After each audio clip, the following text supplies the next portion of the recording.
बिस्मिल्लाहिर्रहमानिर्रहीम। आज हम एएस लेवल अकाउंटिंग जिसका कोड है 9706 उसका मई जून 2020 का पेपर 1 करने जा रहे हैं जो मल्टीपल चॉइस से रिलेट्स करता है। इसका क्वेश्चन नंबर 1 से शुरू करते हैं। A business depreciates its non current assets, it then includes them in the statement of financial position at the net book value. के बिजनेस जो है वो क्या करता है, डेप्रिशिएट करता है अपने नॉन करंट एसेट्स को।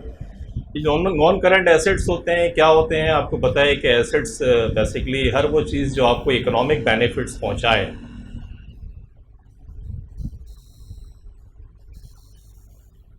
हर वो चीज़ जो आपको इकोनॉमिक बेनिफिट्स पहुंचाए फ्यूचर के अंदर, वो आपका एसेट्स है। लाइक एसेट्स को फिर दो हिस्सों के अंदर डिवाइड कर देते हैं, करंट एसेट्स होते हैं, नॉन करंट एसेट्स होते हैं। करंट एसेट्स वो हैं जिनका बेनिफिट्स 1 साल तक आपको मिलता है, 1 साल के अंदर अंदर विद इन 1 ईयर जो आपको इकोनॉमिक बेनिफिट्स पहुंचाएं। लाइक आपका कैश है, बैंक में जो अमाउंट आपका पड़ा हुआ है, आपका अकाउंट रिसीवेबल है, ट्रेड रिसीवेबल, आपका इन्वेंट्री है, प्रीपेड हैं, एडवांसेस हैं, शॉर्ट टर्म एडवांसेस, तो ये सारे करंट एसेट्स कहलाते हैं। ऑन द अदर हैंड जो नॉन करंट एसेट्स होते हैं ये क्या होते हैं, मोटर व्हीकल हो गई आपकी, बिजनेस प्रेमिसेस हो गई आपकी, प्लांट एंड मशीनरी हो गई, फर्नीचर एंड फिक्सचर्स हो गया। ये वो एसेट्स होते हैं नॉन करंट, जिनका नॉन करंट एसेट्स जिसका economic benefits more than 1 year,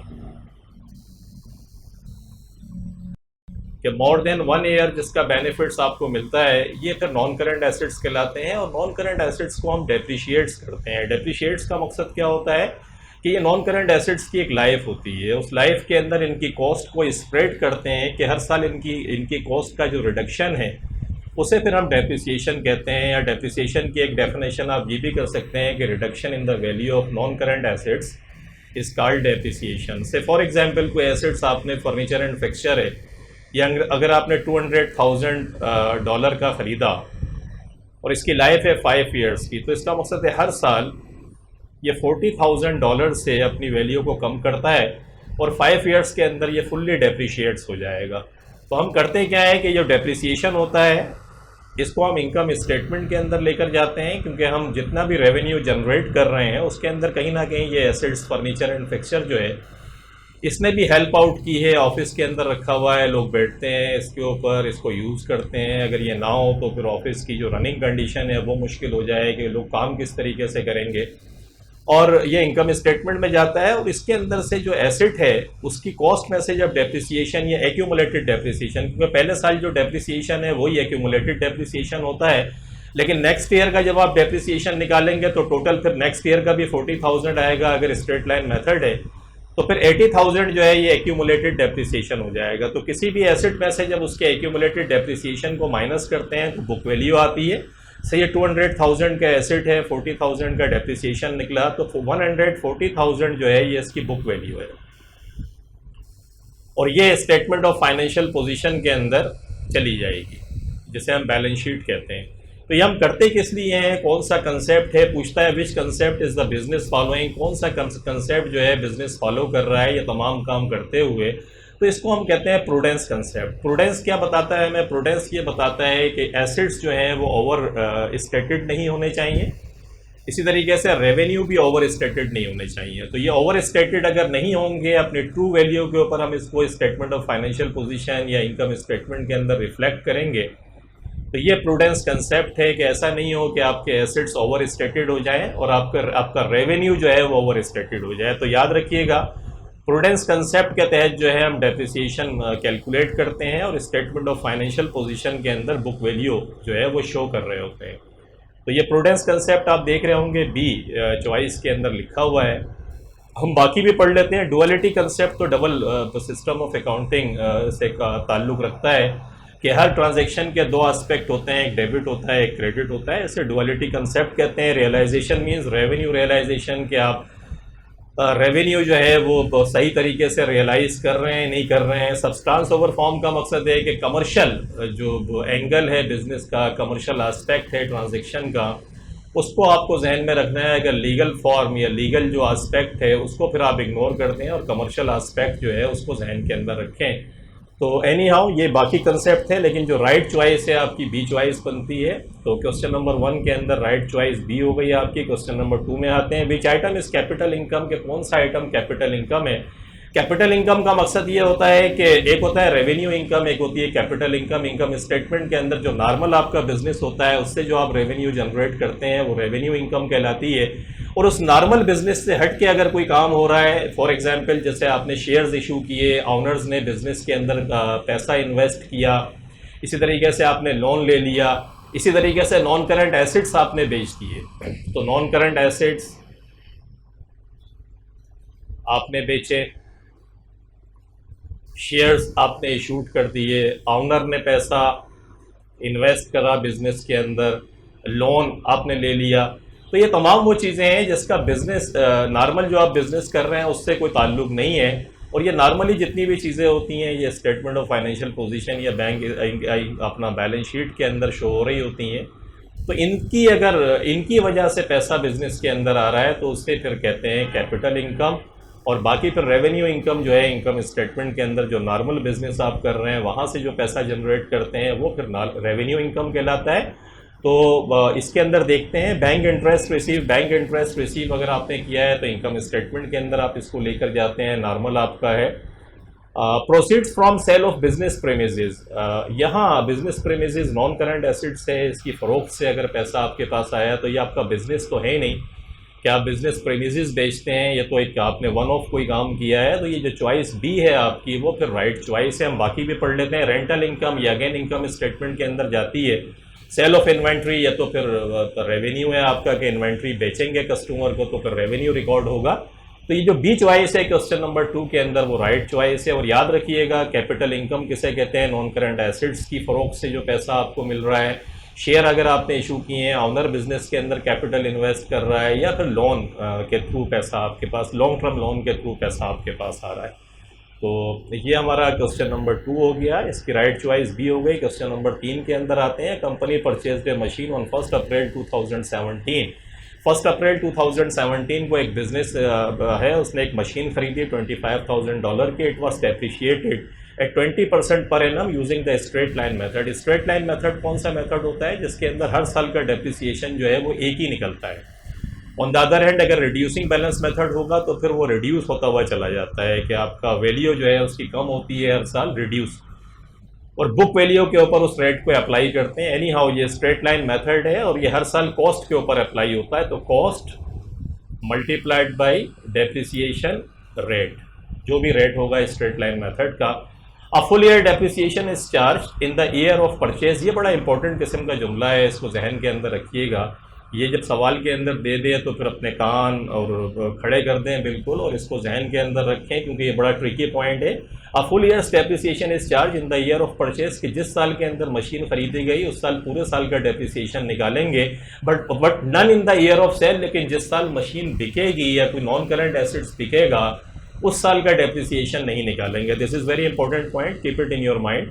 on 30 June 2019 the machine was sold for $12,500 के मशीन जो है 30 जून 2019 को बेच दी हमने $12,500 की। द कंपनी ईयर एंड इस 31 दिसंबर, कंपनी का साल 31 दिसंबर को ख़त्म होता है। This is again very important point कि you have to keep in your mind के where the accounting year ends, के अकाउंटिंग ईयर कहाँ पर ख़त्म होता है आपका, ये 31 दिसंबर को होता है। हमने 1 अप्रैल 2017 को ख़रीदी, 2017 एक हो गया, 2018 एक हो गया, और 2019 के अंदर हमने मशीन बेच दी। तो इसका मकसद ये हुआ कि 1 अप्रैल को मशीन हमने ख़रीदी थी। पॉलिसी ये है कि जिस साल मशीन ख़रीदते हैं उस साल पूरे साल का डेप्रिसिएशन निकालते हैं। A full year depreciation is charge. तो अप्रैल 2017 का डेप्रिसिएशन निकालने हैं आप, कैसे निकालेंगे, ये 25,000 है, इसका 25% आप निकाल लें, बल्कि 20% रेट है इसका। तो 25,000 का अगर आप 20% निकालें तो 5,000 बनता है, और 2018 का भी निकाल लें। और ये क्योंकि स्ट्रेट लाइन मेथड है तो ये 25,000 का फिर 20% निकल जाएगा, तो अगेन 5,000 आ गया। तो 5,000 ये और 5,000 ये, टोटल 10,000 डेप्रिसिएशन आपका आया। ये जो इसने जुमला हमें लिख कर दिया था कि फुल ईयर डेप्रिसिएशन चार्ज करते हैं इन द ईयर ऑफ परचेज, अगर ये जुमला ना देता तो मशीन हमने 1 अप्रैल को ख़रीदी थी, फिर हम 9 मंथ्स का डेप्रिसिएशन निकालते हैं, क्योंकि अप्रैल से लेकर दिसंबर में इसका साल ख़त्म होता है, तो फिर 9 मंथ्स का डेप्रिसिएशन हम कैलकुलेट करते हैं। लेकिन अभी ऐसा नहीं है, हमने पूरे साल का डेप्रिसिएशन निकाला। 2019 के अंदर मशीन बिक गई और वो कहता ये है कि जिस साल मशीन बिकेगी उस साल का डेप्रिसिएशन नहीं निकालेंगे, तो फिर 2019 का डेप्रिसिएशन आप ना निकालें। टोटल डेप्रिसिएशन जो है 10,000 हुआ है। एक्यूमुलेटेड डेप्रिसिएशन $25,000 की मशीन थी। $10,000 जो है आपका एक्यूमुलेटेड डेप्रिसिएशन और ये कॉस्ट है, तो ये 15,000 जो है ये बुक वैल्यू आ गई। और आपने बेच कितने में दिए? $12,500 में सोल्ड। तो देखिए $15,000 की मशीन अगर आप $12,500 में बेच रहे हैं तो $2,500 का क्या हो गया है? लॉस हो गया आपको, लॉस ऑन डिस्पोजल।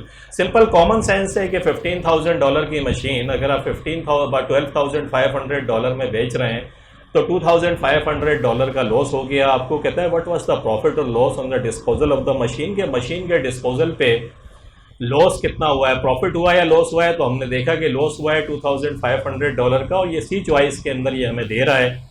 तो क्वेश्चन नंबर 3 की जो राइट चॉइस बनती है वो सी चॉइस आपकी बनती है, और वो क्यों बनती है उसकी लॉजिक मैंने आपको बताई। क्वेश्चन नंबर 4 के अंदर आते हैं, why do businesses charge depreciation on their non current assets, के बिजनेस क्यों डेप्रिसिएशन चार्ज करते हैं अपने नॉन करंट एसेट्स के ऊपर।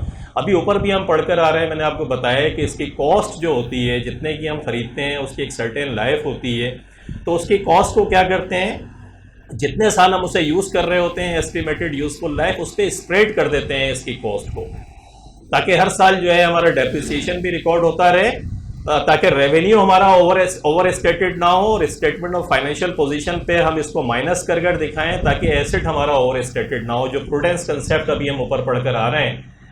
तो नंबर ए में देखते हैं, to ensure that sufficient cash is available to replace the assets. ये इनकरेक्ट है कि हम इसलिए कैलकुलेट नहीं करते कि हम कोई कैश उठा के रख रहे हैं। टू शो द, क्योंकि एक्रूवल बेसिस ऑफ अकाउंटिंग है, to show the realisation value of the assets in the statement of financial position के रियलाइजेशन वैल्यू हम दिखाना चाह रहे हैं। ये बिल्कुल ही एक अलग बात है, क्योंकि हो सकता है देखें कोई एसेट आपका आपकी बुक वैल्यू कम शो कर रहा हो, लेकिन मार्केट के अंदर हो सकता है प्राइसेस बढ़ गई हों, तो वो एसेट ज़्यादा का बिके मार्केट के अंदर, तो इट डजेंट मीन कि आप जो शो कर रहे होते हैं, क्योंकि आप हमेशा जब भी अकाउंटिंग के अंदर नॉन करंट एसेट्स को शो करते हैं तो वो हिस्टोरिकल कॉस्ट के ऊपर करते हैं। याद रखिएगा, हिस्टोरिकल कॉस्ट का मकसद ये होता है कि जिस वैल्यू पे ख़रीदी है उसी के हिसाब से उसको रिकॉर्ड कर रहे होते हैं, अनलेस के फिर उसको रीवैल्यू ना करें किसी पॉइंट पे आके, या बिजनेस अगर आपका लिक्विडेट हो रहा है तो फिर रियलाइजेशन वैल्यू के ऊपर जो है हम उसे रिकॉर्ड करते हैं, अदरवाइज फिर हम हिस्टोरिकल कॉस्ट पे रिकॉर्ड करते हैं, तो ये भी इनकरेक्ट हो गया।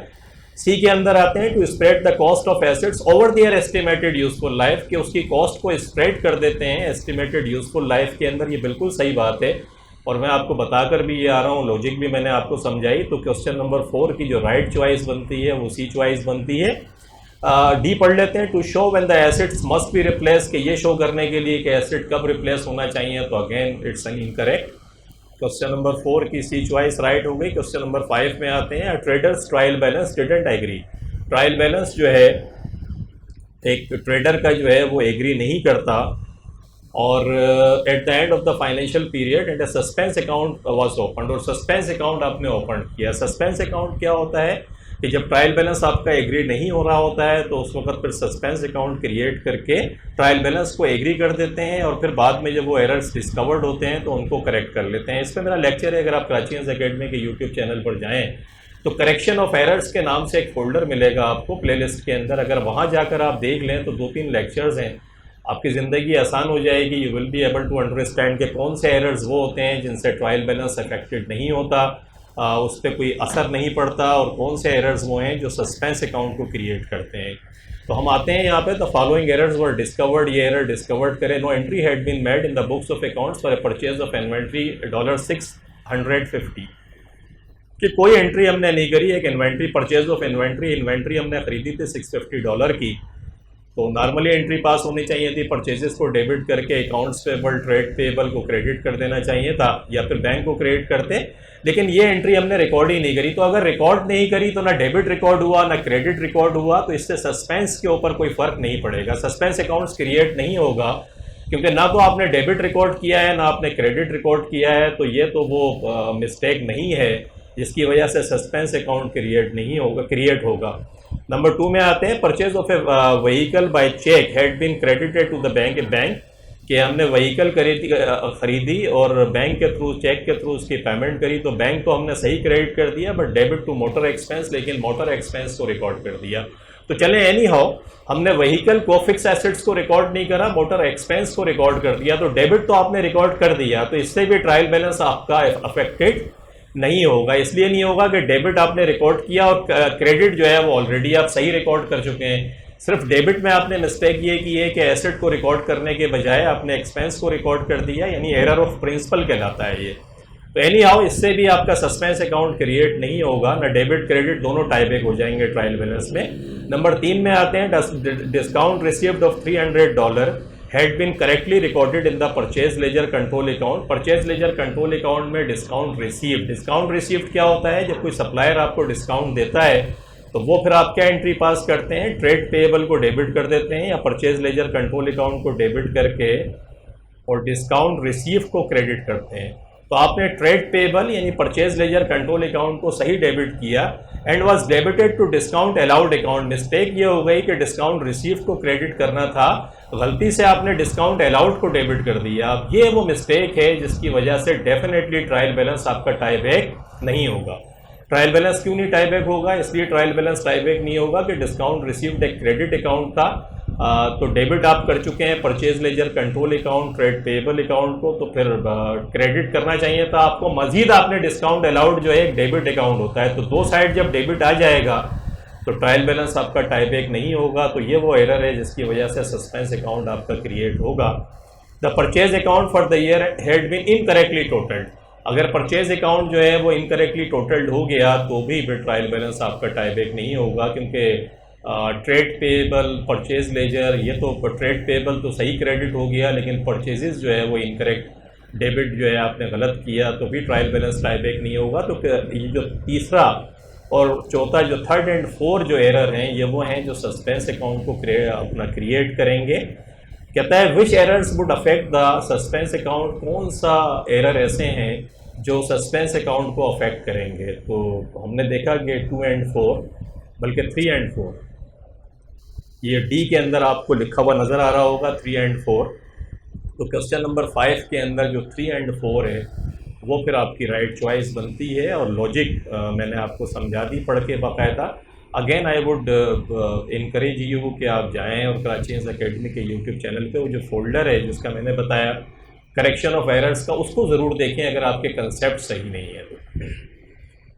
क्वेश्चन नंबर 6 में आते हैं, the following financial information is available for a business, कि ये इन्फॉर्मेशन अवेलेबल है एक बिजनेस के लिए। Draft profit for the year, ये draft profit for the year जो है पूरे साल का प्रॉफिट $12,650 है, एंड क्लोजिंग कैपिटल $52,780 का है। The following error had been discovered, ये एरर जो है डिस्कवर्ड हुए। क्या एरर है? कहता है private fuel cost $1,930 had been charge in the business motor expense account, के बिजनेस मोटर एक्सपेंस के अकाउंट में रिकॉर्ड हो गए।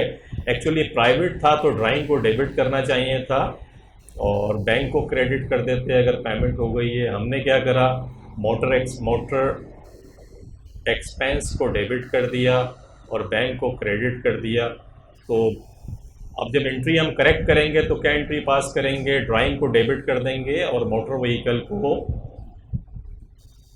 ड्राइंग को डेबिट करेंगे और मोटर एक्सपेंस को क्रेडिट कर देंगे, क्योंकि ड्राइंग तो डेबिट करा ही नहीं था हमने। ये करेक्टिंग एंट्री है। करेक्टिंग एंट्री क्या होगी? ड्राइंग डेबिट हो जाएगी और मोटर एक्सपेंस क्रेडिट हो जाएगा।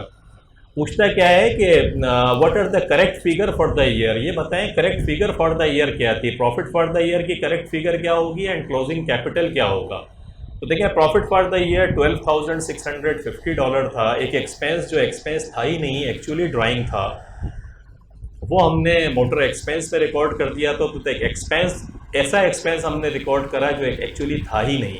अब देखें जब करेक्टिंग एंट्री में हम इसे क्रेडिट करेंगे तो हमारा प्रॉफिट क्या होगा? बढ़ जाएगा। ये $12,650 के अंदर $1,930 जो हम माइनस करके आए हैं इसको प्लस कर लें, तो 12,650 + 1930 ये आ जाएगा हमारा करेक्ट प्रॉफिट 14,580। तो प्रॉफिट हमारा बढ़ गया 14,580 हो जाएगा, राइट, करेक्ट प्रॉफिट हमारा। लेकिन अगर हम क्लोजिंग कैपिटल की बात करें तो क्लोजिंग कैपिटल के अंदर डेफिनेटली ये 1930 क्योंकि प्रॉफिट बढ़ गया तो ये बढ़ेगा। लेकिन ये ड्राइंग क्योंकि रिकॉर्ड नहीं हुई थी तो ये माइनस हो जाएगा। तो देखें 1930 से प्रॉफिट बढ़ा तो वो प्लस हो गया क्लोजिंग कैपिटल के अंदर, लेकिन साइमल्टेनियसली उसके साथ ही ड्राइंग, क्योंकि ये ड्राइंग थी, ये माइनस हो जाएगी। तो इसका मकसद है नो इम्पैक्ट। 52,7 ये 52,780 रहेगा क्योंकि एक प्लस हो रहा है एक माइनस हो रहा है। 1930 ड्राइंग की वजह से माइनस हो रहा है और प्रॉफिट क्योंकि बढ़ रहा है, एक्सपेंस कम हुआ था तो ये नलीफाई हो गया इसका इम्पैक्ट। तो 52,780 और 14,580। तो देखें ये सी चॉइस के अंदर आपको लिखा हुआ नजर आ रहा है 14,580 आपका प्रॉफिट है और क्लोजिंग कैपिटल 52,780। ट्रिकी पॉइंट इसमें यही है कि क्लोजिंग कैपिटल पे कोई इफेक्ट नहीं पड़ेगा और वो विल नॉट बी अफेक्टेड, कि वो अफेक्ट नहीं होगा। और उसकी रीज़न क्या है वो मैंने आपको बताई कि 1930 एक दफ़ा प्लस होगा तो 1930 एक दफ़ा ड्राइंग की वजह से माइनस हो जाएगा। तो क्वेश्चन नंबर 6 के अंदर वी कैन सेफली से कि जो राइट चॉइस है हमारी वो सी चॉइस हमारी राइट है और लॉजिक मैंने आपको समझाई। क्वेश्चन नंबर 7 में आए, sales ledger control account has a closing balance of $21,000। क्या सेल्स लेजर कंट्रोल अकाउंट क्या होता है कि जितने भी ट्रेड रिसीवेबल हैं, जो कस्टमर्स हैं जिनसे हमें पैसा रिसीव करना है, इन सब को अगर हम एक्यूमुलेट करके जो लेजर बना रहे होते हैं जिसमें ओवरऑल पोजीशन हमें पता चलती है कि यार टोटल ट्रेड रिसीवेबल है कितना तमाम कस्टमर से, उसे सेल्स लेजर कंट्रोल अकाउंट कहते हैं। वो $21,000 का था। It was discovered that a contra entry with a purchase ledger control account for $700 had been incorrectly entered on the wrong side of the sales ledger control account। के contra entry थी। contra entry क्या थी कि purchase ledger control account को debit करना था, sales ledger control account को credit करना था। हमने गलती से क्या करा कि सेल्स लेजर कंट्रोल अकाउंट को डेबिट कर दिया, ये हमने इनकरेक्ट कर दिया। देखिए होता क्या है कि एक कस्टमर हमारा साइमल्टेनियसली एक कस्टमर भी हो सकता है कोई शख्स हमारा, और वही हमारा सप्लायर भी हो सकता है। Give you an example, say for example you are running a garments store है आपका, वहाँ पर आप माल ख़रीदते हैं, एक सप्लायर से वो आता है माल ख़रीदता है। वो जब आपकी दुकान में आता है तो उसे आपकी दुकान का कुछ माल पसंद आता है और वो आपसे माल ख़रीद भी लेता है। तो अब क्या हुआ कि वो आपका कस्टमर भी हो गया और आपका सप्लायर भी हो गया। तो नॉर्मली क्या करते हैं जब उसका अकाउंट करने बैठते हैं तो उसको जो हमें पे करना होता है उसको डेबिट कर देते हैं परचेज लेजर कंट्रोल अकाउंट को, और जो उसको उससे रिसीव करना होता है उसे हम क्रेडिट कर देते हैं। यानी ट्रेड पेएबल को डेबिट कर देते हैं और ट्रेड रिसीवेबल को क्रेडिट कर देते हैं।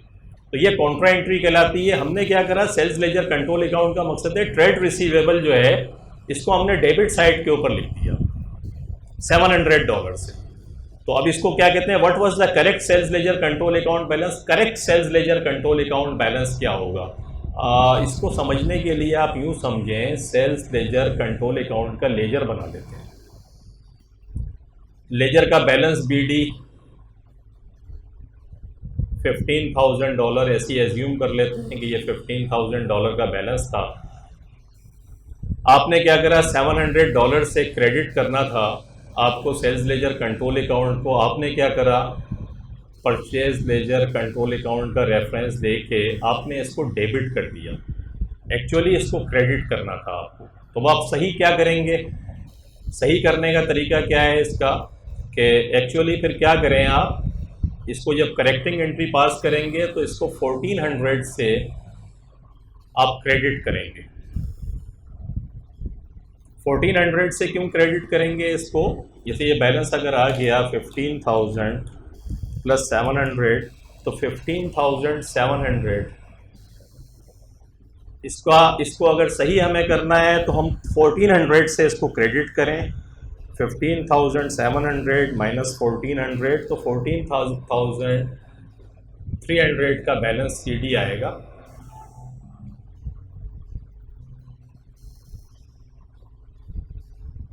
क्योंकि देखिए $15,000 में से एक्चुअली $700 माइनस करने थे आपको।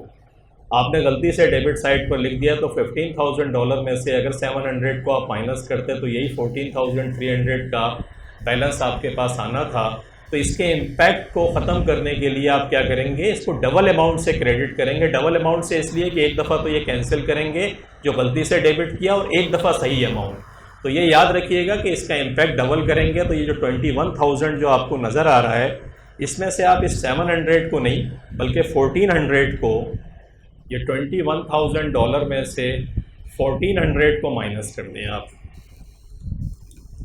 तो 19,600 ये आपका करेक्ट बैलेंस होगा। और ये चॉइस ए के अंदर वो आपको दे रहा है। तो क्वेश्चन नंबर 7 की जो राइट चॉइस बनेगी वो ए चॉइस बनेगी। ट्रिकी पॉइंट्स इसमें यही है कि इस अमाउंट को डबल इम्पैक्ट करके माइनस कीजिएगा, सिंगल नहीं कीजिएगा। लॉजिक इसकी ये है कि एक दफ़ा तो वो इम्पैक्ट आप कैंसिल करें जो गलत कर दिया था, और एक दफ़ा सही रिकॉर्डिंग करने के लिए करें। तो ये फिर आपके पास मैंने आपको समझाया भी लेजर की मदद से। क्वेश्चन नंबर 8 में आते हैं।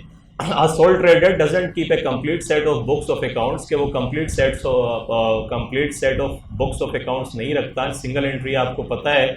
He believes a staff member has stolen some cash, उसका यकीन है कि उसका जो एक स्टाफ मेंबर है उसने कैश चुराया है, stolen। Which item will not be needed to calculate the amount missing, के जो कैश गायब है उससे कैलकुलेट करने के लिए इन चारों चॉइसेस में से किस चॉइस की आपको ज़रूरत नहीं पड़ेगी। तो cash in hand at the beginning of the year, इसकी बिल्कुल ज़रूरत पड़ेगी आपको, क्योंकि कैश का अमाउंट है तो आपको पता होना चाहिए कैश कितना था शुरू में। Honours drawing taken from the bank, ये तो बैंक से ड्राइंग करी है आपने, तो बैंक का मकसद है कैश तो इन्वॉल्व ही नहीं है, तो ये एंट्री इसकी ज़रूरत आपको नहीं है। Check receive from customer, customer से चेक रिसीव की है, चेक अगेन रिसीव आपने करे कस्टमर से, तो फिर इसकी भी ज़रूरत आपको नहीं है। Total of cash sales and cash purchases, cash sales जो आपकी की थी उसके ज़रिए कैश कितना आया, और उसके अलावा कैश परचेजेस जो करी उसके ज़रिए कितना कैश गया, तो इसकी बिल्कुल ज़रूरत पड़ेगी आपको। तो 1 और 4, ये 1 और 4 की ज़रूरत आपको पड़ेगी कैलकुलेट करने के लिए कि एक्चुअली मिसिंग फिगर आपकी कितनी है। तो 1 और 4 जो है आप देख रहे होंगे कि क्वेश्चन नंबर 8 जो है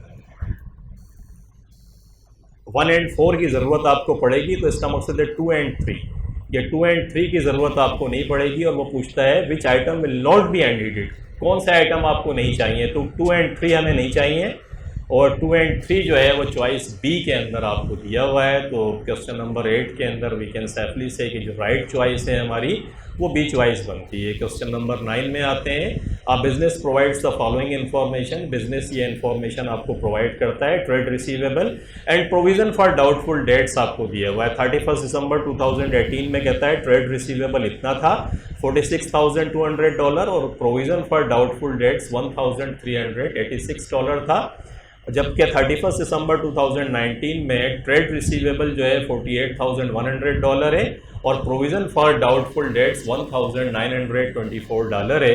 कहता है which statement must be correct, कौन सा स्टेटमेंट सही होना चाहिए। The rate of provision for doubtful debts has increase, के rate of provision for doubtful debts जो है, जो परसेंटेज हम निकालते हैं ट्रेड रिसीवेबल के ऊपर जिसके नतीजे में ये फिगर आती है, कहता है क्या वो कम हो गया है।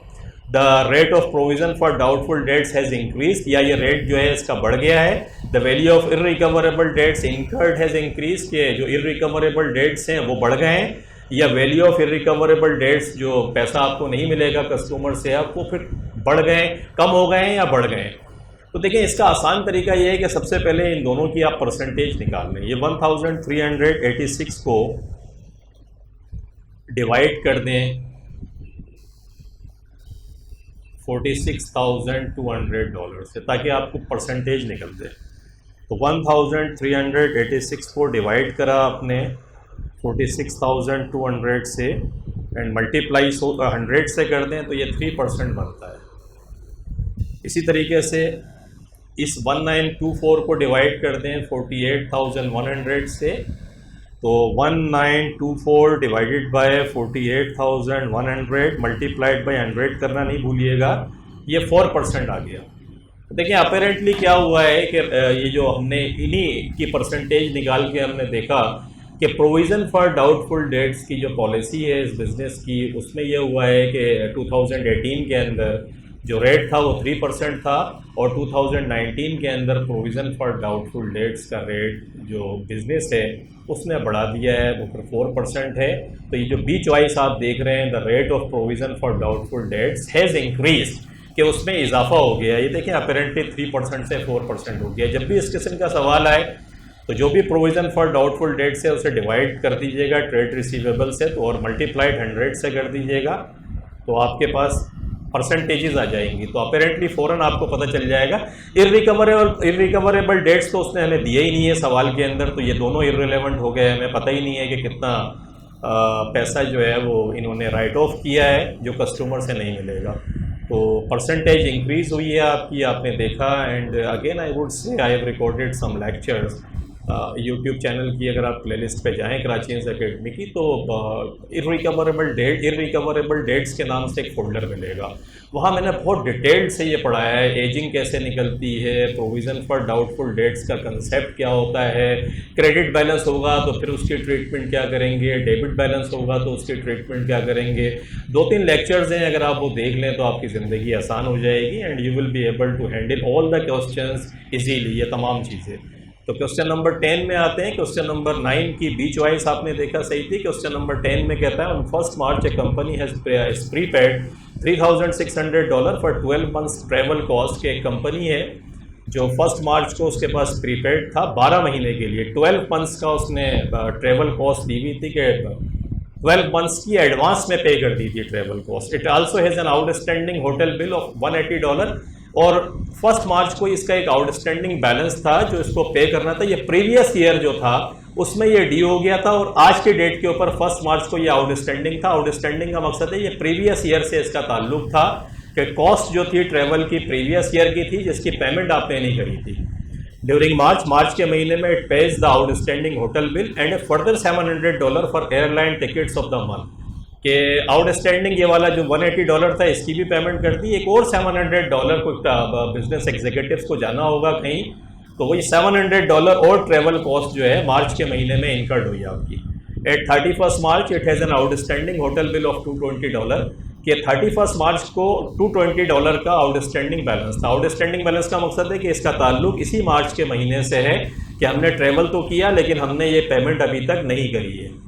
What is the correct cost of travel in the income statement for March. March के महीने की ट्रैवल कॉस्ट है कितनी, तो निकाल लेते हैं मार्च के महीने की। पहले तो ये 3,600 जो है 12 मंथ्स के लिए है, तो इसको 12 मंथ से डिवाइड कर दें। $3,600 डिवाइडेड बाई 12, तो इसका मकसद है कि मार्च के 1 मंथ की ट्रैवल कॉस्ट 300 है, तो ये मार्च के महीने की ट्रैवल कॉस्ट जो है वो 300 हो गई। मार्च के महीने में ही 700, ये आउटस्टैंडिंग तो प्रीवियस ईयर का था $180, ये 700 जो आपने पे करा ये मार्च के महीने का है, तो ये $700 की और कॉस्ट हुई, तो ये $1,000 हो गए। और ये 220 जो है आउटस्टैंडिंग है मार्च के महीने के, यानी मार्च के महीने की ट्रैवल कॉस्ट है जो अभी तक आपने पे नहीं करी, 220, इसको भी प्लस कर लें, 1,220। ये $1,220 जो है ये एक्चुअली मार्च के महीने की ट्रैवल कॉस्ट है, और ये आपको बी चॉइस के अंदर इसने दी हुई है। तो क्वेश्चन नंबर 10 के अंदर वी कैन सेफली से कि बी चॉइस हमारी राइट चॉइस है। Again I explain to you, आप सिंपल कंसेप्चुअली तौर पे समझें कि प्रीपेड उसने दिया है 12 महीने के लिए, 12 मंथ्स के लिए, तो आप 12 महीने से इसको डिवाइड कर दें, 12 से 1 महीने का आ जाएगा, तो इसका मकसद है 1 मंथ मार्च के महीने में हम बैठे हुए हैं। मार्च के महीने की कितनी आ गई ट्रेवल कॉस्ट जो प्रीपेड वाली थी, $300। $700 का हमने फर्दर एयरलाइन टिकट्स जो है पे करी मार्च के महीने में, वो प्लस कर दें, 1000 हो गया। और मार्च के महीने के ये आउटस्टैंडिंग जो है वो 220 है, इसको प्लस कर लें क्योंकि ये भी मार्च के महीने की ट्रैवल कॉस्ट है, तो 1220 बनता है जो बी चॉइस में दिया हुआ है। B choice is the right choice. तो ये आज हम अपना लेक्चर इसी क्वेश्चन नंबर 10 के ऊपर क्लोज करते हैं। जो कुछ मैंने पढ़ाया है इसकी प्रैक्टिस कीजिएगा। एंड अकाउंटिंग के अंदर 2 ही चीज़ें होती हैं, एक अकाउंटिंग में कंसेप्ट्स होते हैं और एक प्रैक्टिस होती है। अगर आपके कंसेप्ट्स ख़राब भी हैं तो don't worry about it, keep practising. The more you practise the more your concepts would be clarified and you will be getting more confidence. तो प्रैक्टिस के लिए तरीका पास्ट पेपर्स होते हैं, जितनी आप पास्ट पेपर्स की प्रैक्टिस करेंगे, क्योंकि टाइम एंड अगेन वही क्वेश्चंस किसी ना किसी तरीके से आ रहे होंगे एग्जाम्स के अंदर, उसकी बार बार प्रैक्टिस करके आपके कंसेप्ट्स भी क्लियर होंगे। तो कीप प्रैक्टिसिंग एंड स्माइलिंग। इंशाल्लाह मिलते हैं अगले लेक्चर के अंदर। Thank you very much for watching the video. अल्लाह हाफिज़।